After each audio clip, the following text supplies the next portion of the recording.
Hi there! In today's video, I'm going to create a website in the Rust programming language, specifically a website with a shopping cart. Now here you can see the demo of the finished project. So I have this shopping cart here and I have this form where I can add some product.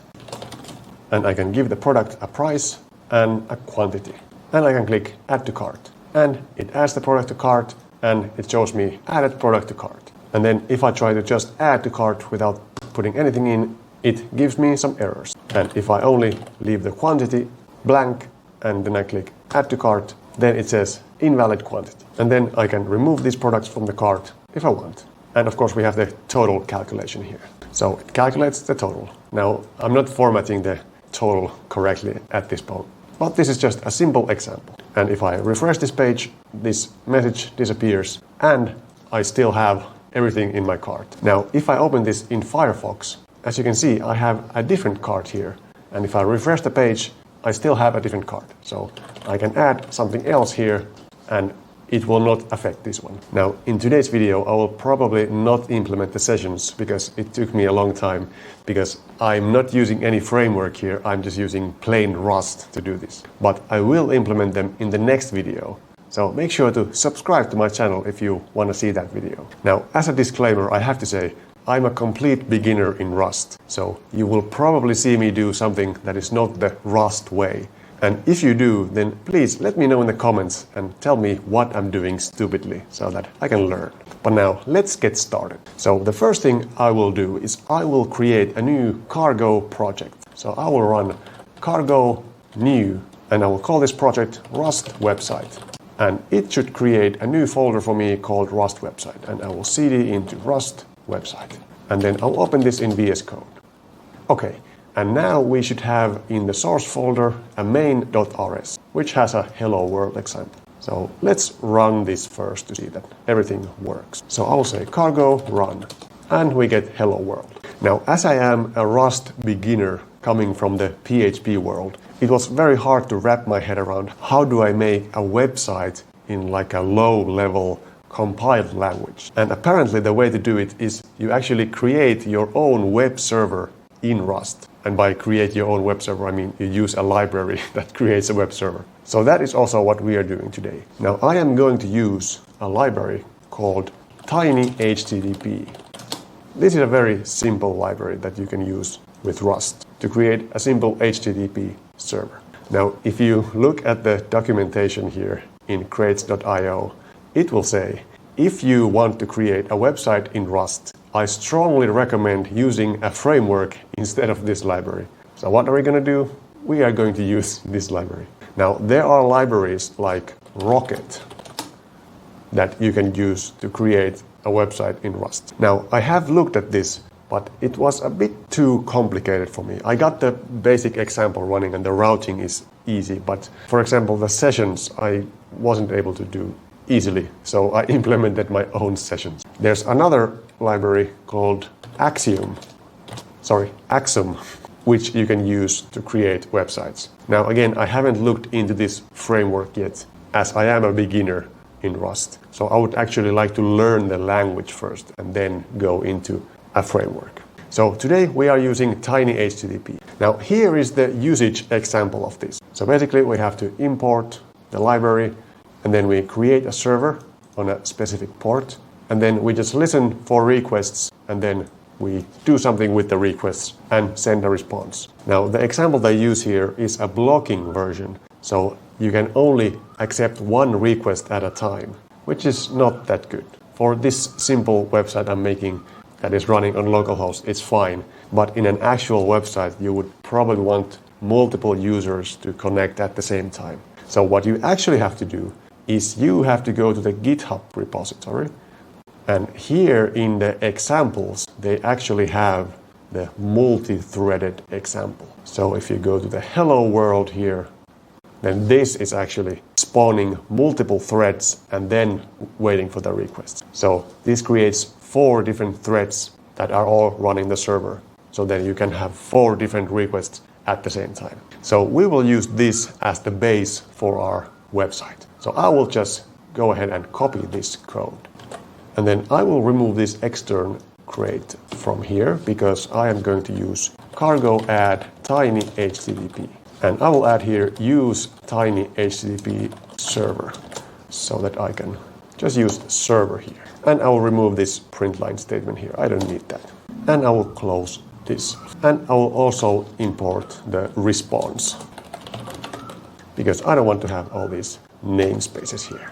And I will also rename this variable from RQ to request. So let's go over this code. What is happening? So first of all, we are just importing all these different libraries that we have to use. And then we are creating the server. So this is the tiny HTTP server. And we will wrap that inside an arc. I don't know what arc is, to be honest. Arc is something to do with the multi-threaded stuff. Let's actually take a look what it is. A thread-safe reference counting pointer, atomically reference counted. Okay, so if you want to learn more what this is, you can check the Rust documentation. Anyway, then we create a vector of handles, and then we loop 4 times, and we create a clone of that server that is wrapped in the arc. And then we spawn a thread, and we push it to the handles. And in the spawn function, we move the current scope into this closure. And then we can just run this loop that loops through the requests. And this is now happening in its own thread. So we will have 4 of these threads running that are reading requests. And then we have to join these handles, which I don't know what it means. But this again has to do with the multi-threaded operations. So we don't really have to worry about this stuff. We only worry about this stuff. So let's see if this actually works. So we are getting a request, and then we are creating a response from a string, hello world. And then we are responding to the request with the response. So if we now run cargo run, it will download some crates that I don't have yet, and then it should run the example. Okay, so now it's running and we didn't get any errors. So let's see if we go to this port, 9975. So we will go to localhost 9975 and we get hello world. So now we have successfully created a web server. So what do we want to do next? Now let's implement a shopping cart in Rust. Now how should it work? Well, I would like to do something like let cart equal shopping cart new. And then I would like to say cart.add and add a product. And I would also like to create a product. So I would say let product equal product with a name, product name, and a price of $10 and a quantity of 5. And I could in fact move this inside here. And then I could have multiple of these, product name 2 with 15 and 1. And then I would like to say something like let total equal cart.calculate total. And this should now be the total of these products. And then I should be able to say response from string, and I can do something like format cart total is that, and we pass in the total. And I'm not sure if I can call toString from this format, but let's see.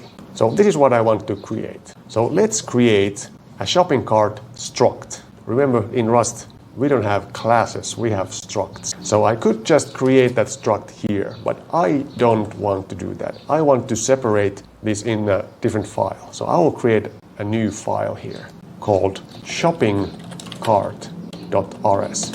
And then I can use mod shopping cart. And here I can create my struct. So let's create struct shopping cart. Now what does a shopping cart have? It has a list of products. So we will say products.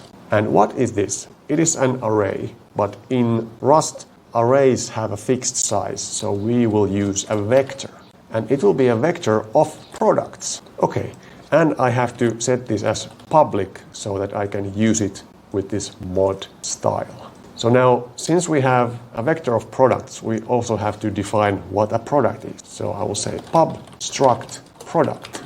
And a product will have a name, which will be a string. Now, I'm not quite sure when I should use a string and when I should use a string slice. Because, in fact, if I create the product this way, this will be a string slice. So if I set this to string, then I would have to call toString on this to make it a string.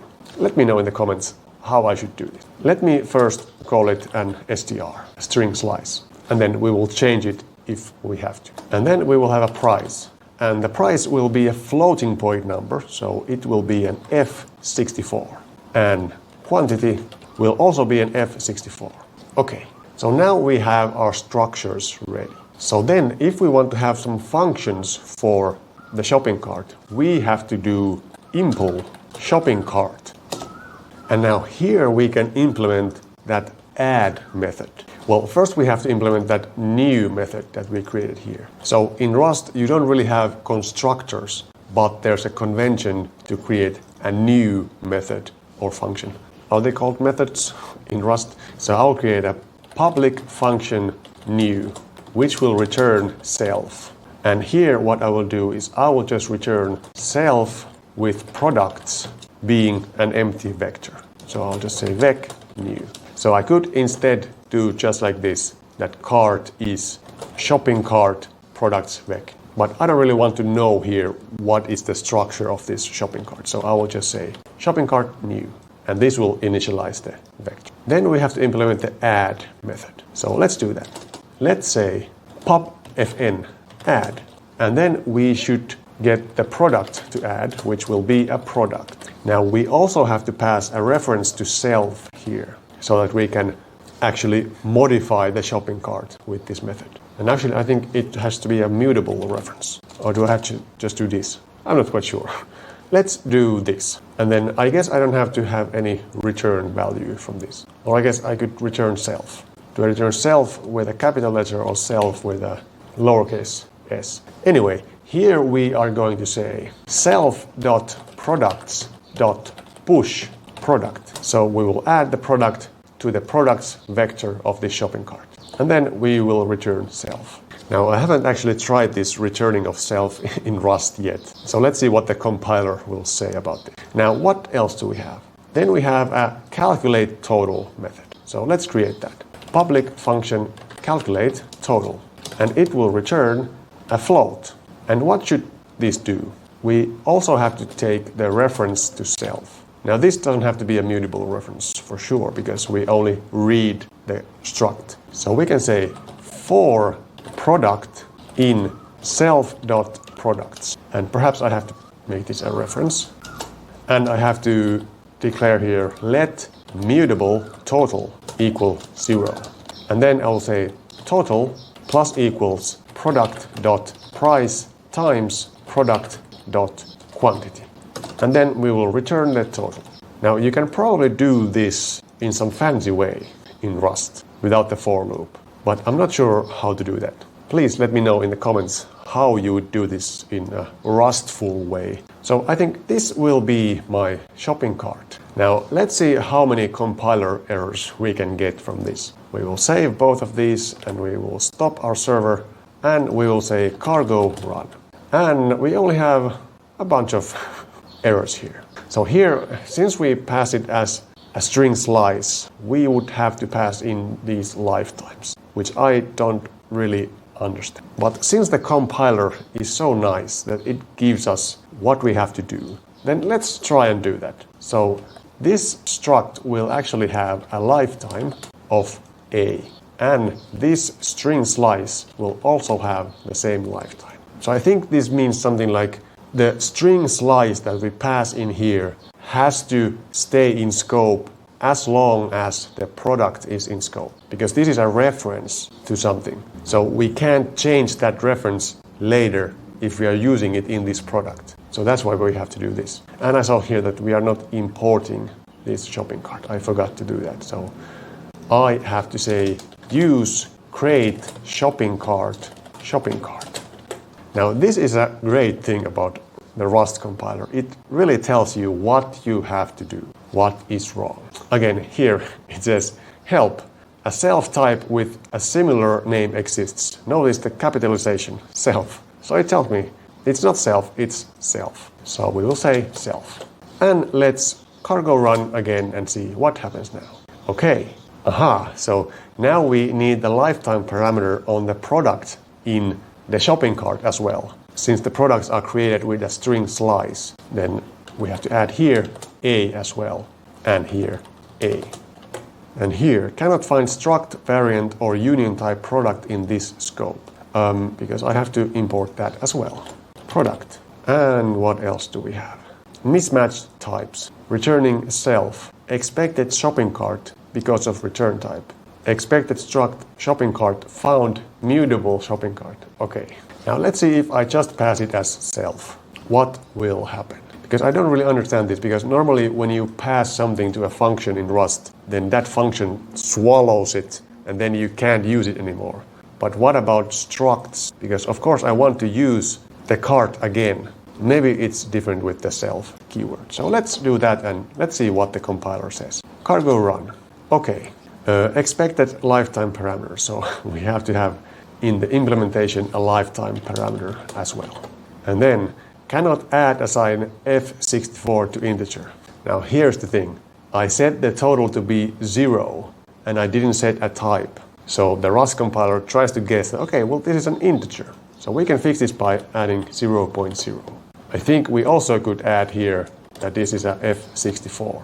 But we can also do 0.0 and then that will be inferred to be an f60. So let's run this and what do we get? Price 10. Again, this is the same thing. I set the price to 10, but this has to be an f64. So I have to add 0.0 to all of these. Okay, and let's run it.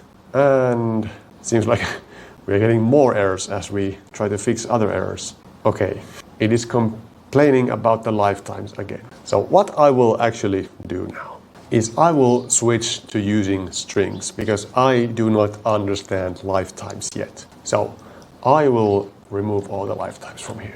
And instead of a string slice, I will use a string. And then I have to go here and I have to say this is to string, because string literals like this are string slices. So let's see what that does. Cargo run. We got an error. Cannot borrow self.products as mutable as self is not declared as mutable. Okay, so I have to say mutable self. And perhaps this has to be a reference since we are getting it as a reference. And now it is saying cannot borrow cart as mutable as it is not declared as mutable. So of course the cart has to be mutable because we will add something to the cart. And we are going to have field name is never used. That's fine because we are not printing out the products yet. This is just a warning, it is not an error. Field name of struct shopping cart product is private. Okay, so we have to set these as public if we want to create a product this way. We could also create a new method for the product, which actually it's probably better. So instead of making these public, we are going to implement product. And we will create a public function new, which will return self. And what we will do here is we will do this, but we will call this self. And we will pass in here a name, which will be a string. Now here I really want to use a string slice because I don't want to have this toString in this part of the code. So this will be a string slice. And price will be a f64 and quantity will be f64. And then I will just pass this in here. Name to string and price and quantity. And notice that we are not doing return here. We could do this. This would still work. But in Rust, if you leave out the semicolon in the end and the return statement, then the last line will be the return value. So now that we created that, we can say here just add product with the price and the quantity. This way. And this looks a lot cleaner. Okay, let's see what the compiler says now. We are getting close, or not. Well, now we don't have to use the product. And this function takes one argument, but 3 arguments were supplied. What did I do? Sorry, this is not what I did. I need to say product new and then pass these in here. Now I could do it just in the add method. That might make sense because now I still have to use the product here. But I think ultimately we would just add the product structs directly, like they would come from a database or something. We wouldn't actually create them this way. But this is just to demonstrate how it works. So now we actually do have to have the product here imported. And let's run this again. And look at this, we are actually running. We got a warning here because the field name is never used. because we have a name for the product, but we are not printing out the product name anywhere, or no other method is using the name, but we will do that in the future. So now we're actually running the website. So now if I refresh this page, we should get the total of the cart in here, which is 250. And I think that is correct. So we have 5 products with the price 10, that is going to be 50, and we have 2 products with the price 100, that's going to be 200, so it's 250. So now we can add products to the cart and we can calculate the total. Great. Now what do we want to do next? Let's actually print out the cart. So let's say let cart HTML equal cart.render. And then we could just say that the response is from string cart HTML. So let's create this render method for the cart. So we will add here public function render, and this will return a string, and we have to have a reference to self. So first we should say let mutable HTML equal string new. So we initialize an empty string, and then we should add something to that string. Now string concatenation in Rust seems to be very difficult. I never get it right the first time. I have to fix like 17 compiler errors. I think I have seen some kind of like push str method for the string, but I haven't gotten it to work. You can concatenate strings with the plus equals operator, or just like let HTML equal something plus something else. But here the first one has to be a string struct, not a string slice. So you have to say something like to string or to owned, and then you can add to it. But then sometimes it complains about this too, and then I have to do something like have this whole thing be a reference. Now, please let me know in the comments what is the proper way of concatenating strings in Rust. But let's try to do that. Let's try to say html.pushstr, and then I will add some HTML here. Now, there are libraries for Rust where you can actually define HTML as like a struct or something. Like you can say HTML like this, and then you can just write your HTML here. But I haven't gotten so far yet in my Rust journey to be able to do this. And then it automatically like knows that if you don't have the ending tag, then it will give you an error. So I will explore that later. But right now we are just printing out HTML as a string. So I can put something here like table, cell padding 5, cell spacing 0, class cart, and I will have a table head with a table row, and here I will have a column that will be name, price, quantity, row total, and that's it. We will add the remove option later. So we'll have name, price, quantity, and total. And of course we have to escape these quotation marks here. So this will be the header of the shopping cart table. Then we have to print out the rows. So again we can do for product in self.products, and this will be a reference. Let's first calculate the total of this row. So let row total equal product.price times product.quantity. And then let's say html.pushstr. And what will we push? We will push a row. So I guess I should start tbody here. And we will push a row. But instead of th, it will be a td. Now here's the thing. I want to concatenate the name here. Now there are multiple problems with this. First of all, there's the possibility of XSS. So I should like HTML encode this. I'm not sure how to do that in Rust. There's probably some crate to do that. But right now I will say product.name. And I'm sure it will complain about this. But I really don't want to say push str and then push str again. So I will do this, and I will say to string or to owned. I'm not sure what is the difference between to owned and to string. Maybe in this case it's the same. Anyway, I'll add the product name here, and I'll add the price. Product.price. Now the price is a floating point variable, so we can't just do this. We can't concatenate a float to a string. So we have to say to string, and we cannot concatenate a string to a string slice. So we have to say as str. And then I will do the same thing with quantity and total. So this will be quantity and this will be row total. And after this loop, we will say html.push str and we will push the end of t-body and the end of table. And then we will return HTML. So let's try and compile this and see how many errors we manage to get. Okay, product name. Expected string slice found struct string. Okay, so in fact I have to say here as str. Same as these. So apparently it's something like you cannot append to a string slice. So this has to be converted to a string object or a string struct. And then you can't append a string struct to a string struct. You can only concatenate string slices to a string struct. So all of these have to be string slices. But we cannot do this because there is no as string for the floating point variable. So we have to convert it to a string, and then a string we can convert it to str. Okay, what else do we have here? Arguments to this function are incorrect. Expected string slice found struct string. So this is a struct string. That's true, because I guess when we start with a string struct and we append to it, then it will be a string slice. So can I just put here as str for the whole thing? Is it going to be for the whole thing?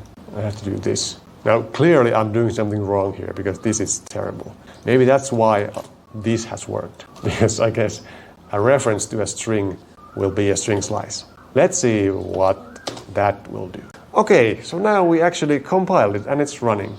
Now we got this error because we are not using the total that we calculated in the main.rs, but that's fine. So let's refresh this. And now we have a shopping cart. But what is going on here? Why do we have just HTML like this? This is not what it's supposed to look like. Well, the tiny HTTP library does not set the content type header automatically. You have to do it yourself. So we have to add here to the response, actually here, response with header. And this will be a header struct. And we can create it by saying header from string. And then we can pass here content type text/HTML. And if we now recompile this, we get an error because I forget to use the header. Let's try again. Function or associated item not found in header. Maybe it was from str. Sorry, that's a typo. str.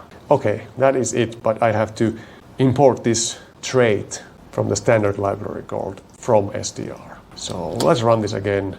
And this will be a result, so we will have to unwrap it. Now, unwrap is kind of a bad thing to do, because if the result of this fails, then the whole program will fail. And since we are actually running a web server here, the whole web server will fail if this fails. But in this case, I guess it's fine, because it should never break, since it's hard-coded. And I think there's something like expect. I don't know if you can use it in this case. We could say expect hard-coded header will work. So now if it doesn't work and it fails, we get this error message. So let's put this on a separate line. Content type header. Let content type header equal that. That is still too big. I'll do something like this. That is still very long. Let's do... That is the most awful line of code that I've ever created. Okay, that does not look any better, but let's try if this actually works. Okay, so now we are running again. And now, if we go here and we refresh, we actually get a shopping cart here. So now we have price, quantity, and total. So great, that works now. Now, this is pretty ugly, because we have no styles. Now I will copy the styles from this example. This is a Rust video, this is not a CSS video. If you want to see a CSS video, please let me know in the comments and I will make a CSS video on how to style this thing. But right now I will just copy this code from here and I will create a folder here called assets. and I will add a new file here called style.css, and I will paste this here. Now we can't really access this style.css. We can't just go here and go assets/style.css. It doesn't work. Actually, it goes to the same thing right now. So we have to implement some kind of routing so that we can actually read this file. So we can do that pretty simply with the tiny HTTP library and Rust's match statement. So in this request struct that we get from the incoming requests, there will be request.method and there will be request.url. I think the URL is a string and the method is a method enum. So in Rust we have this beautiful thing called a match statement, and we can match some value to other values, and we can actually match multiple values. So we can say this: match request method and request URL to the following things: method, get, and slash. So this is the front page, the index. So if the request method is get and the request URL is slash, then we will do the following. And then we can add another one here. We can say if the method is get and the URL is /style.css, then we'll do something else. Now we have to import this method from the tiny HTTP. And then we can put our shopping cart thingamajig inside this. Now, this is not very great that we have all these things on the same page. We will fix that later. So now if we are in the front page, we will do all of this. And then if we are on the style.css, we will do something else. Now I cannot use this response if I set it here. So what I actually will do is I will create a response at the beginning before this match. And then the match will modify the response. So let's do this. Let's set the content type header. Now I am just going to do this unwrap because this line is way too long. And then the response will be from string, and I will just pass an empty string in here to string. Now I could probably do something like new, but I think I experimented with that and I didn't get it to work. So we'll do this. And we have to set this as mutable because we'll mutate the response later in this router. So I'll in fact do this. Response equals response with header. Actually, I won't do this. I will just set this response to a string. And I'll call it response text. And then I will move all of these here. And I will say let response equal response from string response text. And then what I will actually do is I will set here a vector of headers. So I will say let headers equal vec new, and I will do headers dot push content type text HTML. Can I in fact do this? Vec is that. So at first we will have one header, and then we can add more headers if we want in this router based on the request. And then what I will do is I will say for header in headers, we will say let header struct equal header from str header unwrap. And we will add that header to the response. So now we can add more headers inside this. So for example, here in the style.css, we can say headers push content type text/CSS. Now we can actually do this even though now we have two headers because the tiny HTTP library will replace the content type header with the latest one. So by default, it will be text HTML, but then here we will say text CSS. Now there is a method in tiny HTTP that we can say response from file and then provide a path to a file. But since we are returning it from a string here already, then what we could do is we could just read the file into this string. So what we can do is we can say fs read to string. It's something like this. And then we can have a mutable response text. Now I do not remember how this is done, so I will Google it. Rust read to string. So here's how we do it. Okay. Okay, so actually it's this read to string that needs another string where you are going to read it to. So I can just say response text equals fs read to string, and then I just pass the path. So this will be ../assets/css style.css. Now this is relative to where I am running cargo run from. So this is not a great way of doing this. We should have an absolute path or figure out where this actual executable is. But for now, we will do it this way. Now actually, where am I right now? I'm at Rust website, so it probably will be just assets/style. Okay, let's see if this compiles. Probably not. We have to import fs. Use std_fs. Expected struct string found enum result. Okay, because we have to unwrap it. Now here, if we do the unwrap, if this file is not found, the server will crash. So a better way is that we could do this. We could say match this to OK. If we got a content, then we will set response text to content. If we got an error, whatever the error is, we will do the following. Well, for now, we'll just set the response text to not found. Now we should add some like status code here, so we could change the status code to 404 here. But for now, let's do just that. And we should probably like log it. I'll just do println file not found. Style file not found. So we get some error if that happens, but we don't crash the server. And we have to say to string. And first assignment to response. This has to be mutable response. And non-exhaustive patterns. 6 more not covered. We have to set a default by putting an underscore here and then saying path not found. So if we set an underscore here as one of the options, then if the request doesn't match any of these, we will say path not found. So let's run this. And I forgot to set the headers as mutable because we have to change it. Because in Rust, everything is immutable by default. Okay, and now we are running. We got some warnings because we have some unused variables right now. But let's see what happens if we... Well, let's actually go to assets/style. But no, it should be just style.css. So now we actually have the style here. And if we go to the front page, we have nothing. Because I didn't create the response. So I have to say response text equals cart HTML. And let's run this again. Value assigned to response text is never used. That is interesting that it complains about that.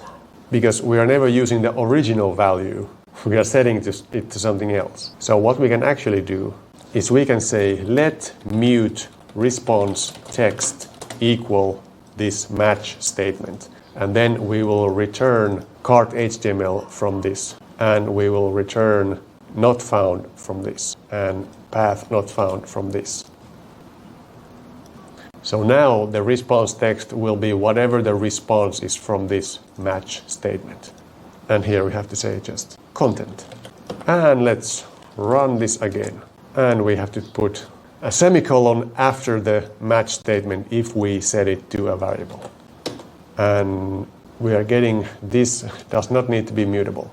Now I might want to mutate it later, but let's remove the mutable there if we don't have to have it. So now we are running again and we refresh this. And now in the front page, we have the cart. And if we go to style.css, we have the CSS style. Now, of course, we are not seeing any styles here, so we have to add it to the response here. So let me say let response equal string from, and I will add here link rel style sheet ref style.css type text CSS. And then I will say response push str cart HTML. I'm not going to do this. I will do... Actually, I don't have to let anything. I will just do this, and I will add here cart HTML. And I have to do the stuff again. To owned, and maybe that will work. But I have to escape these quotes here. And let's see, expected string found string. So this will be to as str. Okay, and now if we refresh, we have a beautiful shopping cart here. Okay, so I think this will be the end of today's video, and in the next one I will continue this so that we can actually add some products in the cart. So make sure to subscribe to my channel so you don't miss the next video. Now I will probably make this at least 3 parts. So this is the first part where we just made the basic functionality for the shopping cart. In the next video we will add the functionality to add products to the shopping cart. And then in the next video after that we will add the persistence with the sessions. And actually I will have a 4th video where we will actually deploy this website on the internet. So make sure to subscribe so you don't miss those videos. And I guess 5th will be when I convert this to the Rocket framework. But that is going to be way in the future. But anyway, thanks for watching today's video. I will see you in the next one.